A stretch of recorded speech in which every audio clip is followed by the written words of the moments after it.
This side Harsh Bharadwaj, currently pursuing my BTech degree from NIT Warangal. Welcome you all into Coding Day YouTube channel. आज की इस video में हम लोग Python from beginner to advanced level की playlist को आगे बढ़ाते हुए string data types in Python को काफी डिटेल में डिस्कस करेंगे। इसके सारे एस्पेक्ट को एक एक करके हम लोग देखेंगे। इससे पहले हम लोगों ने वेरिएबल्स और भी बहुत सारे बेसिक सिंटेक्स पाइथन के कवर कर चुके हैं इस प्लेलिस्ट में। अगर आपने इस प्लेलिस्ट को अभी तक एक्सेस नहीं करा है तो ऊपर आई बटन पर आ रहे लिंक पर जाकर आप उस प्लेलिस्ट को एक्सेस कर सकते हैं। अगर आप इस चैनल पर पहली बार आए हैं तो प्लीज इस चैनल को सब्सक्राइब कर दें और बेल नोटिफिकेशन आइकन को हिट कर दें ताकि कोई भी इंपॉर्टेंट अपडेट आपसे मिस ना हो पाए और इतने इंपॉर्टेंट प्लेलिस्ट के इतने इंपॉर्टेंट वीडियोस को आप मिस ना कर पाए। आज के इस क्लास में हम लोग पाइथन के स्ट्रिंग डेटा टाइप को डिटेल में डिस्कस करेंगे। उसको डिस्कस करने से पहले ये समझ लेते हैं कि आखिर स्ट्रिंग क्या होता है। तो बेसिकली स्ट्रिंग होता है सीक्वेंस ऑफ कैरेक्टर, नंबर्स और सिंबल्स। सपोज दैट कि हम लोग कुछ भी जैसे कि हेलो लिख रहे हैं तो ये एक सीक्वेंस ऑफ कैरेक्टर हुआ। उसके बाद हम लोग एक स्पेशल सिंबल डाल दिए, उसके बाद हम लोग नंबर डाल दिए। तो ये जो सीक्वेंस ऑफ कैरेक्टर, सिंबल और नंबर है ना, इसी को हम लोग स्ट्रिंग कहते हैं। अब पाइथन में हम लोग जब भी स्ट्रिंग लिखते हैं, किसी स्ट्रिंग को लिखते हैं या किसी स्ट्रिंग टाइप के डेटा को लिखते हैं तो हम लोग उसको डबल कोटेशन के अंदर लिखते हैं या सिंगल कोटेशन के अंदर लिखते हैं तब जब वो स्ट्रिंग सिंगल लाइन का हो। अगर हमारा स्ट्रिंग यानी कि सीक्वेंस ऑफ कैरेक्टर, सिंबल और नंबर अगर सिंगल लाइन का है तो हम उसको डबल कोटेशन के अंदर लिखते हैं या सिंगल कोटेशन के अंदर लिखते हैं। जैसे कि हम एग्जांपल देख सकते हैं कि अगर हमको कोई स्ट्रिंग को प्रिंट कराना है जो कि सिंगल लाइन का है तो हम लोग क्या करेंगे कि प्रिंट लिखेंगे, उसके बाद ब्रैकेट देंगे और डबल इन्वर्टेड कॉमा के अंदर जो भी हमारा सिंगल लाइन स्ट्रिंग है उसको हम लोग लिख देंगे तो इसको स्ट्रिंग की तरह ट्रीट किया जाएगा और ये एज इट इज प्रिंट हो जाएगा। उसके बाद अगर हम लोग यहाँ पर सिंगल कोटेशन भी लगाते हैं तो भी उसको स्ट्रिंग ही कंसीडर किया जाएगा और वो एज इट इज प्रिंट हो जाएगा। इसके बाद हम लोग अगले टॉपिक में पढ़ेंगे कि अगर किसी वेरिएबल में हम लोग को कोई स्ट्रिंग वैल्यू को स्टोर करना है तो ये काम हम कैसे कर सकते हैं। तो ये बहुत ही सिंपल काम है। जैसा कि हमको पता है कि पाइथन में हमें वेरिएबल को डिक्लेयर नहीं करना पड़ता है, जैसे हम वेरिएबल लिखते हैं वो ऑटो डिक्लेयर हो जाता है। तो बेसिकली हम लोग एक वेरिएबल लिखना है, उसके बाद इक्वल टू साइन देना है और इन्वर्टेड कॉमा के अंदर जो भी हमारा स्ट्रिंग है वो लिख देना है। जैसे हम इस सिंटेक्स को फॉलो करेंगे तो ये जो स्ट्रिंग है अब वो इस वेरिएबल को असाइन कर दिया जा चुका है। अब एक बार अगर किसी वेरिएबल को कोई स्ट्रिंग असाइन कर दिया गया या किसी वेरिएबल के अंदर कोई भी संख्या या कोई भी डेटा को स्टोर कर लिया गया तो अब उस वेरिएबल के अंदर जो भी चीज स्टोर्ड है अगर हमें उसे प्रिंट कराना है तो हम लोग पिछले क्लास में पढ़ चुके हैं कि किसी भी वेरिएबल के अंदर के डेटा को अगर प्रिंट कराना होता है तो हम लोग सिंपली प्रिंट लिखते हैं, ब्रैकेट लिखते हैं और उस वेरिएबल का नाम लिखते हैं। तो उस वेरिएबल के अंदर जो भी डेटा स्टोर होता है वो प्रिंट हो जाता है। तो चूंकि यहाँ पर एक स्ट्रिंग स्टोर्ड है तो यहाँ पर ये जो भी स्ट्रिंग स्टोर्ड है इस वेरिएबल में वो प्रिंट हो जाएगा। अब हमारा जो अगला टॉपिक है वो है मल्टीपल लाइन स्ट्रिंग या मल्टी लाइन स्ट्रिंग। अगर हमारा जो स्ट्रिंग है वो सिंगल लाइन का नहीं है, वो एक से अधिक लाइन का है, तो हम लोग उस स्ट्रिंग को किसी वेरिएबल को कैसे असाइन करेंगे। सपोज दैट कि हम लोग यहाँ पर एक वेरिएबल बनाए ए। अब इस ए के अंदर हम लोग को इस मल्टीपल लाइन स्ट्रिंग को असाइन करना है। तो हम लोग कैसे करेंगे, तो जब भी हमें किसी वेरिएबल में मल्टी लाइन स्ट्रिंग को असाइन करना होता है या किसी भी वेरिएबल में हमें मल्टी लाइन स्ट्रिंग को स्टोर करना होता है तो हम लोग ट्रिपल इन्वर्टेड कॉमा का यूज करते हैं। ट्रिपल इन्वर्टेड कॉमा ओपनिंग और ट्रिपल इन्वर्टेड कॉमा क्लोजिंग, या हम लोग सिंगल इन्वर्टेड कॉमा ओपनिंग और सिंगल इन्वर्टेड कॉमा क्लोजिंग का यूज करते हैं। जैसे कि हम लोग देख सकते हैं कि ए के अंदर हम लोग शुरू में 3 इन्वर्टेड कॉमा यहाँ डालें और 3 इन्वर्टेड कॉमा एंडिंग में डालें और जैसे हम लोग प्रिंट ए करेंगे तो जो भी मल्टीपल लाइन का स्ट्रिंग है वो प्रिंट कर दिया जाएगा। इसके बाद हमारा अगला टॉपिक है कि किसी भी स्ट्रिंग के एलिमेंट्स को कैसे एक्सेस करते हैं। सपोज दैट कि हमारे पास कोई भी एक स्ट्रिंग लिखा हो, सपोज दैट कि हमारे पास कोई भी सीक्वेंस ऑफ नंबर, कैरेक्टर या सिंबल है, तो वाजिब बात है कि उसमें बहुत सारे एलिमेंट्स होंगे। अगर हमें किसी खास एलिमेंट को एक्सेस करना है तो हम उसको कैसे एक्सेस कर सकते हैं। तो ये काफी सिंपल है। हम लोग को एक वेरिएबल डिफाइन करना होगा ए, जिसके अंदर की एक हमारा स्ट्रिंग स्टोर्ड होगा। सपोज दैट कि ए हमारा वेरिएबल है जिसके अंदर हमारा स्ट्रिंग स्टोर्ड है। अब क्या होता है कि हम स्ट्रिंग की इंडेक्सिंग करते हैं। अब इंडेक्सिंग क्या होता है, सपोज दैट कि अगर हेलो लिखा हुआ है, सपोज दैट कि अगर हेलो लिखा हुआ है, तो ये जो फर्स्ट पोजीशन है इसको हम लोग इंडेक्स देते हैं 0, जो सेकंड पोजीशन है उसको हम लोग इंडेक्स वैल्यू देते हैं 1, इसको वैल्यू देते हैं सेकंड, इसका इंडेक्स वैल्यू होता है थर्ड, इसका इंडेक्स वैल्यू होता है फोर्थ। तो हम लोग क्या करते हैं कि किसी भी स्ट्रिंग को पहले इंडेक्सिंग कर देते हैं। ओके, अब एक बार जब इंडेक्सिंग हो गया तो हम लोग क्या करना होता है कि प्रिंट जो वेरिएबल का नाम है वो, उसके बाद बिग ब्रैकेट और उसके अंदर इंडेक्स नंबर। सपोज दैट कि ए के अंदर स्टोर किया गया हेलो। ओके, तो अब अगर हमें इसके किसी भी एलिमेंट को, ये 5 एलिमेंट है, 1 2 3 4 5 एलिमेंट है, अगर इन 5 एलिमेंट में से किसी को भी हमें एक्सेस करना होगा तो सिंपली हम लिखेंगे प्रिंट, उसके बाद ए और उसके बाद बिग ब्रैकेट लिखेंगे और हमें जो भी एलिमेंट चाहिए होगा उसका इंडेक्स नंबर यहाँ डाल देंगे। अगर हमें एल चाहिए तो एल का इंडेक्स नंबर अभी हम लोग पढ़े 0 1 2 होगा, तो हम लोग यहाँ पे 2 लिख देंगे, तो हम लोग एल को इजिली एक्सेस कर पाएंगे। तो बेसिकली बहुत ही सिंपल है, हम लोग एक जो स्ट्रिंग डिफाइन करते हैं उसका पहले इंडेक्सिंग करते हैं और जो भी इंडेक्स नंबर का एलिमेंट हमको चाहिए होता है वो इस बिग ब्रैकेट के अंदर हम लोग लिख देते हैं, तो हमें वो एलिमेंट मिल जाता है। याद रखने वाली बात यह है कि ये बहुत ही सिंपल काउंटिंग की तरह होता है, बट इसमें जो इंडेक्स नंबर का काउंटिंग होता है वो 1 से शुरू ना होकर 0 से शुरू होती है। अब हम लोग आगे बढ़ते हैं अपने नेक्स्ट टॉपिक में। हमारा नेक्स्ट टॉपिक है लूपिंग थ्रू द स्ट्रिंग। ये एक बहुत ही इंपॉर्टेंट टॉपिक है स्ट्रिंग डेटा टाइप का पाइथन में। सपोज दैट कि हम लोग को कोई खास एलिमेंट चाहिए था तो हम लोग वो इजिली एक्सेस कर लिए, बट अगर हम चाहते हैं कि कोई स्ट्रिंग है और हम चाहते हैं कि हर एक स्टेप में उसके हर एक एलिमेंट को हम लोग एक्सेस करें, पहले स्टेप में पहले एलिमेंट को एक्सेस करें, दूसरे स्टेप में दूसरे एलिमेंट को एक्सेस करें, उसके बाद तीसरे एलिमेंट को एक्सेस करें, उसके बाद चौथे एलिमेंट को एक्सेस करें, उसके बाद पांचवें एलिमेंट को एक्सेस करें, तो सिंपली हम लोग यहाँ पर फॉर लूप का यूज करते हैं। हम लोग यहाँ पर फॉर लूप का यूज करते हैं। सपोज दैट कि हम लोग एक एक्स नाम का वेरिएबल बनाते हैं कोड इंडिया।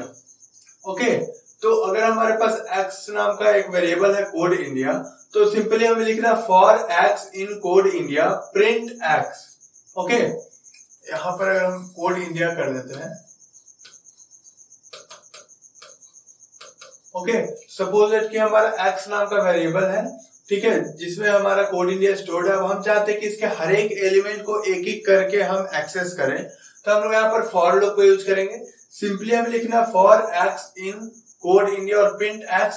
तो पहले बार में पहला एलिमेंट एक्सेस होगा तो c प्रिंट होगा, उसके बाद o प्रिंट होगा, फिर d प्रिंट होगा, फिर e प्रिंट होगा और सिमिलरली उसके बाद स्पेस भी प्रिंट होगा, उसके बाद फिर i n d i a print होगा। तो बेसिकली हम लोग जब अपने प्रैक्टिकल पार्ट में जाएंगे, अपने लैपटॉप स्क्रीन पर आएंगे, तो इन सभी का प्रैक्टिकल डेमोन्स्ट्रेशन हम लोग करके देखेंगे कि किस तरीके से ये वर्क करता है।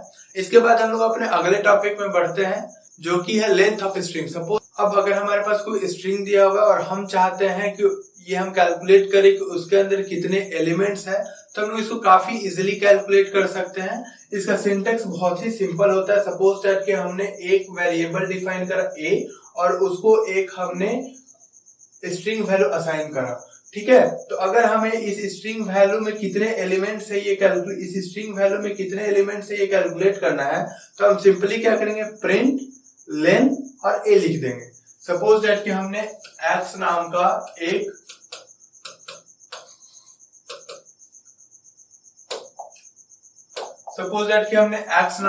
एक स्ट्रिंग डिफाइन करा। अब मैं चाहता हूं कैलकुलेट करना कि इस x नाम के स्ट्रिंग में कितने एलिमेंट्स हैं, तो हमें सिंपली लिखना है प्रिंट लेंथ x। और क्या होगा, ये लेंथ ऑफ स्ट्रिंग को प्रिंट कर देगा। लेंथ ऑफ स्ट्रिंग का मतलब number of element in that string. Okay, अब हम लोग बढ़ते हैं अपने अगले टॉपिक की तरफ। सपोज दैट कि हमारे पास मल्टीपल लाइंस ऑफ स्ट्रिंग से काफी लंबा स्ट्रिंग दिया हुआ है और उसके बाद हमको चेक करना है कि कोई specific word, specific character, specific symbol उस स्ट्रिंग में है या नहीं, तो हम लोग इजिली चेक कर सकते हैं। ओके, और ये बहुत ही सिंपल है चेक करना। हम लोग देख सकते हैं कि अगर हमें चेक करना, सपोज दैट कि हमने एक टेक्स्ट नाम का वेरिएबल डिफाइन करा जिसके अंदर हमने ये इतना लंबा स्ट्रिंग को स्टोर किया। हमारे स्ट्रिंग है the best thing in life are free. अब मुझे पता करना है क्या जो भी मैंने ये स्ट्रिंग लिखा उसमें फ्री वर्ड आ रहा है कि नहीं। तो सिंपली हम लोग लिखेंगे print free in text. Okay, हम लोग जैसे लिखेंगे प्रिंट और इन्वर्टेड कॉमा में जो भी हमें इस स्ट्रिंग की डिमांड है वो स्ट्रिंग, और इन यहाँ पर हम लोग इन कीवर्ड का यूज करेंगे कि इन टेक्स्ट टीएक्सटी में ये फ्री वर्ड है कि नहीं है। अगर होगा तो ट्रू प्रिंट होकर आएगा और अगर नहीं होगा तो फॉल्स प्रिंट होकर आएगा। तो हमें पता चल जाएगा कि हम जो भी वर्ड या जो भी स्पेशल कैरेक्टर या सिंबल हम चेक करना चाहते हैं कि किसी स्ट्रिंग में वो स्पेशल कैरेक्टर या सिंबल है या नहीं, तो हम लोग इन कीवर्ड का यूज करके बहुत आसानी से चेक कर सकते हैं। हमें सिंपल प्रिंट जो भी हमें सिंटैक्स जो भी हमें स्ट्रिंग चेक करना है वो इन, और जो भी हमारा वेरिएबल उसका नाम लिखेंगे तो हम लोग इजिली चेक कर सकते हैं। सपोज दैट कि ए के अंदर हम लोग एक बहुत लंबा स्ट्रिंग स्टोर किए और उसके अंदर एक हमारा वर्ड है सपोज दैट कोड। हम चेक करना चाहते हैं कि इस ए वेरिएबल के अंदर जो स्ट्रिंग स्टोर्ड है उसमें कोड नाम का वर्ड है या नहीं। तो ये बहुत ही आसान है चेक करना। हमें सिंपली प्रिंट लिखना है, उसके बाद जो भी हम स्ट्रिंग खोजना चाहते हैं जैसे कि कोड हम खोजना चाहते हैं तो कोड लिखना है, उसके बाद इन और ए। और अगर हम लोग जब इसको रन करेंगे तो अगर कोड होगा ए नाम के वेरिएबल में जो स्ट्रिंग स्टोर्ड है अगर उसमें कोड वर्ड होगा तो ट्रू प्रिंट किया जाएगा और अगर नहीं होगा तो फॉल्स प्रिंट किया जाएगा। ठीक इसी तरह से हम लोग इफ स्टेटमेंट का यूज करते हैं। जैसे कि अगर हम लोग को चेक करना था कि इस टीएक्सटी वेरिएबल में जो स्ट्रिंग स्टोर्ड है उसमें फ्री वर्ड है कि नहीं, तो हम लोग इफ के थ्रू यूज कर सकते हैं। जैसे कि टीएक्सटी हमारा दिया हुआ है the best thing in life are free, ठीक है। तो अगर if free in text print yes free is present, तो अगर हम लोग जैसे यहाँ पे इफ यूज किए अगर फ्री प्रेजेंट होगा टीएक्सटी में ना तो ये यस फ्री इज प्रेजेंट अपने आप प्रिंट कर देगा। ओके, तो अब हम लोग आ चुके हैं अपने लैपटॉप पे स्क्रीन पर। अभी हम लोगों ने जो भी कॉन्सेप्ट को डिस्कस करा उसका भी लाइव डेमोन्स्ट्रेशन हम लोग यहाँ पर देखेंगे और उसके बाद हर एक कॉन्सेप्ट को क्लियर करते हुए हम लोग आगे बढ़ेंगे। जो कॉन्सेप्ट मुझे लगता है कि उसका प्रैक्टिकल डेमोन्स्ट्रेशन होना चाहिए उसका मैं करूंगा, बाकी कुछ इजी वाले को हम लोग स्किप भी कर सकते हैं। तो शुरू करते हैं। तो पहले लाइन में हमारा लिखा हुआ है कि अगर हमें पाइथन में स्ट्रिंग्स लिखना होगा तो हम कैसे लिखेंगे। सिंपली हम लोग प्रिंट लिखेंगे और डबल इन्वर्टेड कॉमा या सिंगल इन्वर्टेड कॉमा के अंदर में अगर हम लोग कोई भी स्ट्रिंग को लिखते हैं तो वो एज इट इज प्रिंट हो जाता है। अब हम इस प्रोग्राम को अगर एक बार रन कर देख लेते हैं तो हम लोग देख सकते हैं कि यहाँ पर दोनों बार ही हेलो प्रिंट हुआ है। जब हम लोग डबल इन्वर्टेड कॉमा रखे हैं तब भी हेलो प्रिंट हुआ है, जब सिंगल इन्वर्टेड कॉमा रखे हैं तब भी हेलो प्रिंट हुआ है। मतलब कि पाइथन में अगर हम लोग डबल इन्वर्टेड कॉमा के अंदर कुछ भी लिखे या सिंगल इन्वर्टेड कॉमा के अंदर कुछ भी लिखे उसको एज ए स्ट्रिंग कंसीडर किया जाता है और वो एज इट इज प्रिंट हो जाता है। इसके बाद हम लोग अपने अगले लाइन पर चलते हैं। इसको हम लोग पहले कमेंट आउट कर देंगे ताकि दूसरे बार में ये रन ना हो, और जो हमारा दूसरा स्टेटमेंट था उसको हम लोग डीकमेंट। अब जो हमारा नेक्स्ट लाइन है कोड का वो है assign string to a variable. अगर हमें किसी वेरिएबल को कोई स्ट्रिंग वैल्यू असाइन करना हो तो बहुत ही सिंपल है। हम लोग जस्ट यहाँ पर एक वेरिएबल लिखते हैं, उसके बाद इक्वल टू साइन लिखते हैं और उसके बाद इन्वर्टेड कॉमा के अंदर जो भी हम लोग स्ट्रिंग लिखेंगे ये स्ट्रिंग इस वैल्यू को असाइन हो जाएगा। और उसके बाद जैसे हम लोग प्रिंट ए करेंगे, मतलब कि जब भी हम लोग किसी वेरिएबल को प्रिंट करेंगे तो उस वेरिएबल के अंदर जो भी चीज स्टोर है, जैसे कि इस केस में एक स्ट्रिंग स्टोर है, वो प्रिंट हो जाएगा। अभी हम लोग इसको रन कर देख लेते हैं। जैसे हम लोग इसको रन करेंगे तो हम लोग देख सकते हैं कि यहाँ पर कोड इंडिया रन हो चुका है, यहाँ पर कोड इंडिया प्रिंट हो चुका है। क्यों कोड इंडिया प्रिंट हुआ? क्योंकि कोड इंडिया वो स्ट्रिंग है जो कि ए के अंदर स्टोर किया गया था और जब हम प्रिंट ए किए तो ये हमारा प्रिंट हो गया। उसके बाद हम लोग अगले स्टेटमेंट पे चलते हैं। अब जो हमारा अगला टॉपिक है वो है how to access elements in string. Suppose that कि अगर हम एक स्ट्रिंग लिख रहे हैं तो उसमें बहुत सारे मल्टीपल एलिमेंट्स होते हैं। अब अगर हम किसी भी खास एलिमेंट को एक्सेस करना चाहते हैं तो वो कैसे कर सकते हैं? तो हम लोग पीछे देखे थे कि करना बहुत इजी होता है। पहले हम लोग इसके इंडेक्सिंग करते हैं। सपोज दैट कि कोड इंडिया लिखा हुआ है तो इसको हम लोग 0 इंडेक्स देते हैं, इसको 1, इसको 2, इसको 3, इस स्पेस को 4 इंडेक्स जाएगा, इसको 5, इसको 6, इसको 7, इसको 8, इसको 9।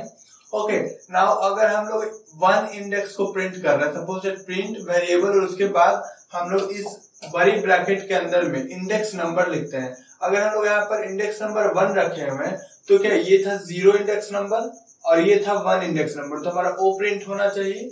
अब हम देख लेते हैं कि क्या हमारा ओ प्रिंट हो रहा है नहीं। तो इस प्रोग्राम को हम लोग रन किए तो हम लोग देख सकते हैं कि यहाँ पर ओ प्रिंट हो चुका है। अब वही अगर हम लोग यहाँ पर इंडेक्स नंबर 1 की जगह चेंज करके अगर 3 करते हैं तो 0,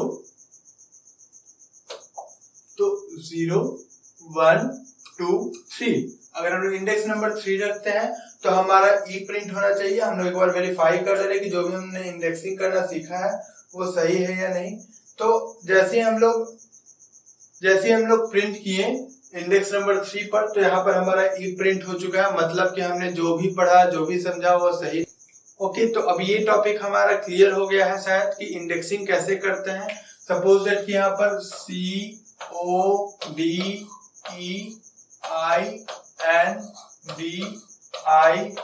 लिखा हुआ था, तो जो हमारा पहला है इसको हम लोग इंडेक्स करते हैं 0, इंडेक्स नंबर देते हैं 0। दूसरे एलिमेंट को इंडेक्स नंबर देते हैं 1, इसको इंडेक्स नंबर देंगे 2, इसको इंडेक्स नंबर देंगे 3, ये जो बीच में स्पेस है इसको इंडेक्स नंबर देंगे 4, इसको 5 एंड सो ऑन।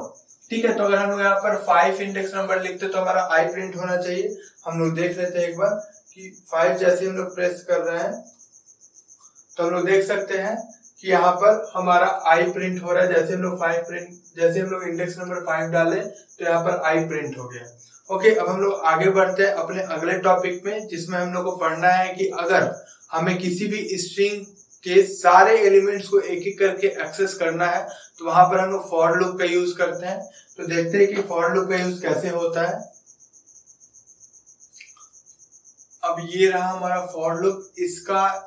इसका सिंटेक्स बहुत ही ज्यादा सिंपल होता है। सपोज दैट कि हमें किसी स्ट्रिंग में अगर फॉर लूप चलानी हो, सपोज दैट कि हमारा एक एक्स नाम का वेरिएबल है जिसमें कि हमने कोड इंडिया को स्टोर कर रखा है। सिंपल, हम सपोज दैट कि हमारा एक्स नाम का एक वेरिएबल था जिसमें हमने कोड इंडिया को स्टोर कर रखा था ऑलरेडी। तो हम लोग सिंपली यहाँ पर लिखेंगे for x in code India print x. तो इसका मतलब होगा कि एक्स में जो कोड इंडिया है उसमें आप फॉर लूप लगा दीजिए। तो ये क्या करें कि एक एक करके, तो इसके हेल्प से क्या होगा कि एक एक करके कोड इंडिया स्ट्रिंग के अंदर जितने एलिमेंट है एक एक करके सबको एक्सेस करा जाएगा। हम लोग इसको चेकआउट कर लेते हैं कि क्या ऐसा सच में हो रहा है नहीं। तो जैसे हम लोग यहाँ पर अपना रन किए तो हम लोग देख सकते हैं कि पहले सी प्रिंट हुआ, फिर ओ प्रिंट हुआ, फिर डी को एक्सेस किया गया, फिर ई को एक्सेस किया गया, फिर स्पेस को भी एक्सेस किया गया, उसके बाद आई एन डी आई और नीचे ए है। ओके, तो यहाँ पर हम लोग देख लिए कि अगर किसी भी स्ट्रिंग के हर एक एलिमेंट को एक एक करके एक्सेस करना हो तो हम लोग कैसे फॉर लूप का यूज कर सकते हैं। इसके बाद हम लोग अगले लाइन में पढ़ेंगे कि किसी भी स्ट्रिंग में कितने नंबर ऑफ एलिमेंट्स हैं वो हम लोग कैसे निकालें। इसका अभी हम लोग प्रैक्टिकल डेमोन्स्ट्रेशन देखेंगे। तो ये रहा हमारा बहुत ही सिंपल सा सिंटेक्स।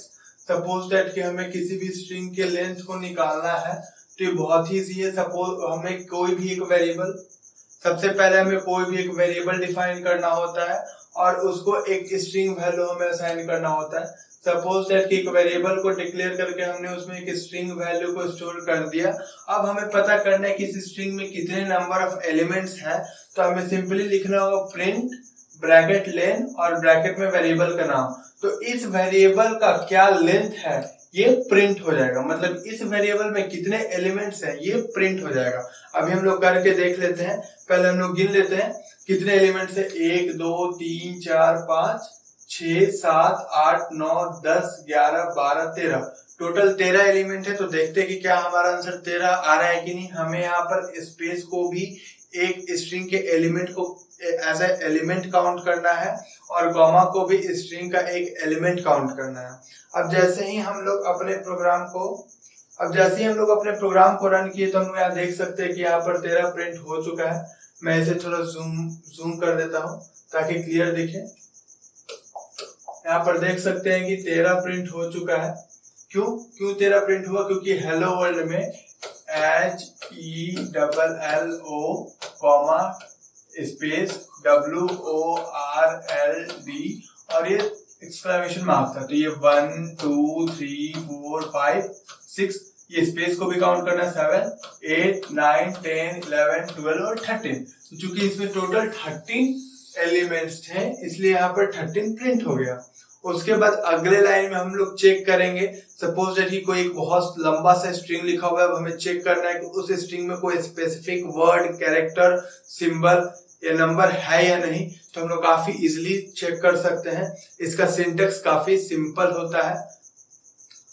सपोज दैट कि हम लोग कोई वेरिएबल बनाए txt नाम से, टेक्स्ट नाम से हम लोग कोई वेरिएबल बनाए और उसमें हम लोग काफी बड़ा सा स्ट्रिंग को स्टोर कर दिए।